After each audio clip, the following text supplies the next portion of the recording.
Une faute de frappe, un courrier égaré, un tribunal débordé. Nous vous parlons régulièrement des ratages de la justice grâce auxquels des suspects parfois dangereux recouvrent la liberté. La nouvelle affaire que nous révélons ce soir est accablante. Une dizaine de braqueurs, pour certains multirécidivistes, vont peut-être échapper à toute sanction pour une simple question de syntaxe. Georges Brenier et Gilles Parot nous racontent la suite. Ce sont quelques mots anodins qui viennent de provoquer un naufrage judiciaire. Tout démarre il y a 2 ans. Une vaste équipe de braqueurs est arrêtée en banlieue parisienne. La police soupçonne ces 13 hommes d'être des pros du vol de fret. Comme ce 11 mars 2014, des voyous lourdement armés s'emparent de la cargaison d'un poids lourd plein à craquer de produits de luxe Louis Vuitton.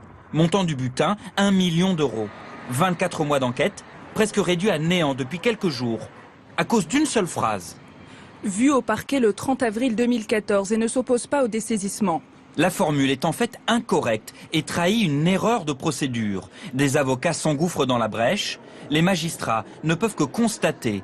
Résultat, d'après nos informations, toute l'enquête est annulée. Les objets saisis en perquisition, dignes du parfait petit braqueur, sont restitués aux anciens suspects. Incarcération, contrôle judiciaire, cavale, aveu en garde à vue, tout cela est effacé. C'est une décision qui peut paraître étonnante, voire choquante pour le grand public, mais c'est le contraire d'un scandale judiciaire, c'est une application stricte de la loi par les magistrats. Ce serait l'inverse qui serait un scandale judiciaire, ce serait de ne pas annuler cette procédure. Les policiers, fous de rage, le savent pertinemment. Le gang ne pourra sans doute plus jamais être inquiété.